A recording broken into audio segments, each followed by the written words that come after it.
Aucunement l'Église, la parole de Dieu enseignera que gagner de l'argent serait une barrière pour que vous n'arriviez pas dans le royaume de cieux. Jamais elle découragera ses fidèles de ne pas en avoir besoin.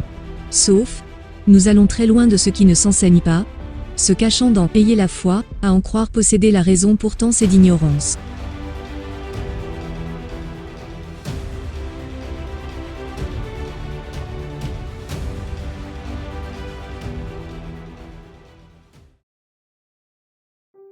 L'Église est spirituelle, son côté culte ou visible doit être accompagné d'argent, les fidèles, donateurs, actionnaires communément appelés membres effectifs volontaires, ainsi, toute l'assemblée doit se battre pour avoir l'argent nécessaire afin de se prendre en charge, dans leur famille, organiser leur avenir et aussi, aider l'Église ainsi ses ouvriers, serviteurs de Dieu. Ne reste pas du matin au soir dans l'Église prétextant « je cherche le royaume de cieux », tout est vanité. Ceci est de la paresse. Dieu déteste les paresseux, sûrement.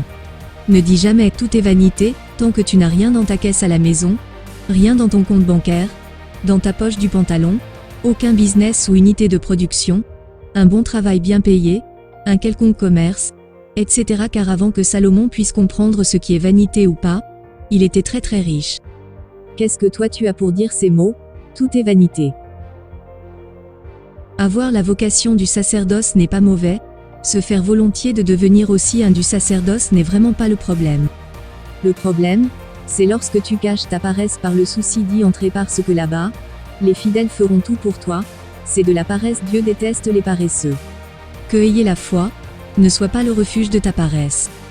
Bien que nous pouvons se servir de nos propres aptitudes corporelles comme mentales, intellectuelles et physiques, Dieu doit être au centre de notre motivation d'aller trouver de l'argent et non nous rendre des paresseux.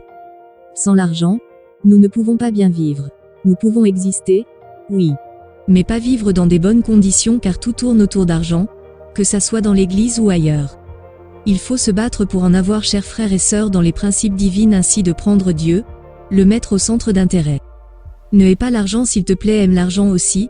La dîme, l'offrande, autre bonne œuvre exige l'argent.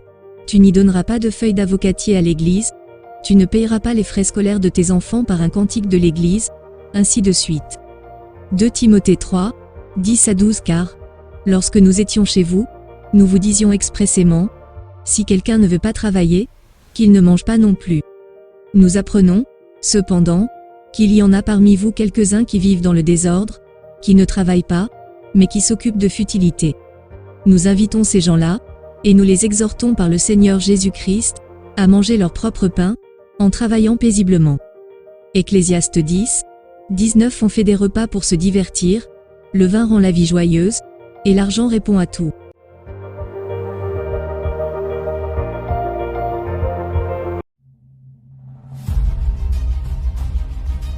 Nous sommes les défenseurs influents et emblématiques du message divin prêché par le prophète Dominique Condé sur l'Internet, depuis 2010. Nous, étant les jeunes révolutionnaires de la Sainte Doctrine, nous avons créé des plateformes sur Internet, pour ne parler que du bien de la Sainte Église, et débattre sur certains points difficiles de cette doctrine, qu'on ne comprend pas facilement. Voilà pourquoi, nous publions régulièrement des vidéos bien conçues et illustrées, pour faciliter la compréhension d'un chacun. Vous pouvez utiliser ces vidéos comme élément de défense, face aux non-croyants. N'hésitez pas de la partager à vos proches, liker, et aimer ces articles.